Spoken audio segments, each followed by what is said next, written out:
Hi, my name's Phil. I like talking about politics, and in this video I'd like to take a look at just how bad things are from the Conservative point of view by observing just how flippant Labour's press office have been. They've been earning a few plaudits for their recent campaign ads, shall we say, over the past 48 hours on social media, but it's a sign that the Tories are messing up so badly that we no longer need to use the words piss up and brewery in connection with them anymore, but fish and barrel. But first, if you'd like to be notified of daily news and politics, please subscribe to the channel. So you can tell a lot about how badly a political party is messing up by how easily and cavalier their opponents are able to produce attack ads which will chime with the voting public.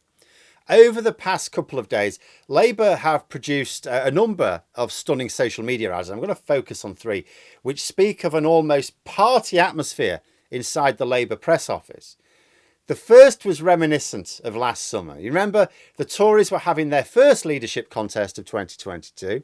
They enjoyed it so much they had another one later on. And Labour simply clipped together videos of the top Tory leadership contenders speaking in public debates. These weren't like rebellious backbenchers. These were the people vying to be the next leader. And there didn't need to be any analysis from Labour. Like normally you might say, okay, this is what this minister's saying, or the Prime Minister's saying. Here's what it actually means in this other context. We'll show you this data. The sort of thing I do a lot. They didn't need to do that, which is just as well because they almost never do that. No analysis needed. They just pointed out the damage the Conservatives were doing with their own words. Their own champions were happy to point it out. Labour just stitched the clips together. Complete disaster for the Tories, and part of the reason that when it came to the rematch last October, Tory MPs absolutely did not want a full-blown leadership contest. Frankly, they couldn't afford another one like that. Now, with Gillian Keegan's petulant meltdown yesterday, which I talked about in my first video today, Labour had their first zinger. There was no need for comment, other than pointing out that the Tories want a round of applause for buildings falling down. They just clipped together what the Tory minister said, a news anchor and a former senior civil servant. The message needed no spin from Labour.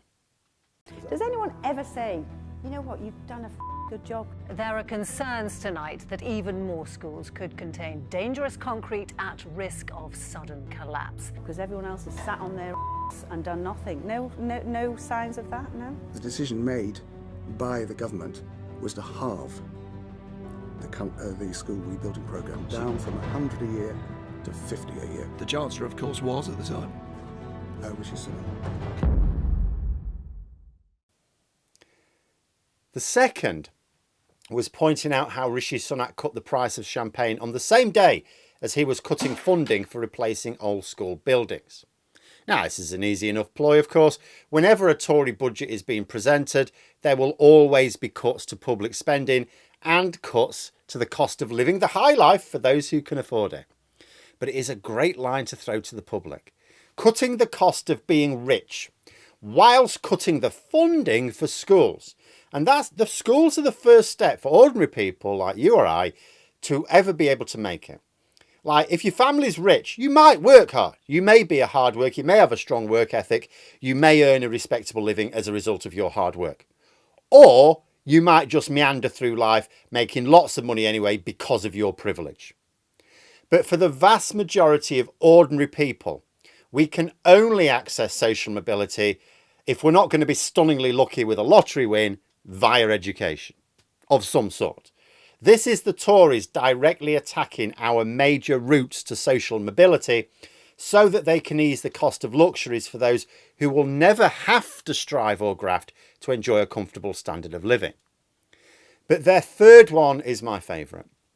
People say that sarcasm is the lowest form of wit. No, crap sarcasm is the lowest form of wit. But when done properly, oh, it's high art. The Tories are making such a hash of the media spin of their own disaster, for which they had, remember, years' worth of notice and months' worth of notice of it being imminent, that Labour have been able to completely take the piss now. So Gillian Keegan was trying to make the point that, as Rishi Sunak was as well yesterday, that most schools are not going to fall down, as if we should be happy about that. Well, you're behaving as if every school is going to fall down. Most of them are fine. Is any of them? No school should fall down. Sorry. It was bad enough saying that she deserves plaudits for the fact that some schools will be left standing. Even most schools will be left standing. But she was worse because she got her officials to make a graphic pointing this out. Work on a graphic. I want to put a graphic on Twitter, or X, she'll call it. I'm calling it Twitter still. It was so cringeworthy that the Labour press office just couldn't help themselves. They made their own version with most beachgoers not eaten by big shark. Oh, this is beautiful, because this was a reference to the fact that Boris Johnson once said that he was on the side of the mayor in the Jaws movie, and that the beach should have remained open because most people weren't going to be eaten. It was a superb way to ridicule Keegan's own press release, but it added another layer for those who pay close attention to Westminster politics. But you didn't need to know that about Boris Johnson to still appreciate it. I like that, it was a good one. But taken together, what we're seeing here is Labour press staff enjoying essentially a carnival atmosphere almost. They presumably cannot believe how easy the Tories are making things for them. You know, up until now, I've been wondering to myself, are the Tories serious about winning the next election? Are they just getting it really badly wrong? What's the story here? Rishi Sunak seems to be genuinely irritated when people say he can't win. What's his thoughts? There's been a little bit of ambiguity. None anymore. They've completely given up. They have given up. But the problem with completely giving up on trying to win the election, as the Conservatives absolutely have now, is you end up being so lazy that you end up losing it very badly indeed, because an election's not binary. It's not about whether you win or lose. That is of prime importance. But how badly do you win or lose? There are still people who are going to vote Conservative. From the Conservatives' point of view, if Labour get a huge majority, they can race through their reforms lickety-split. No problem at all, really quickly. Whereas if they have a much smaller majority, it becomes more difficult. They have to work with various factions. They have to, horse trading, all the usual stuff. Like, look at Rishi Sunak. Because Rishi Sunak does not have a realistic majority, he can't get anything through. It's very difficult for him to pass legislation that's going to do anything. So you would think they'd want to limit Labour's majority. And there are people who at the moment are still going to vote Conservative despite everything. They still believe that the Tories are better than Labour.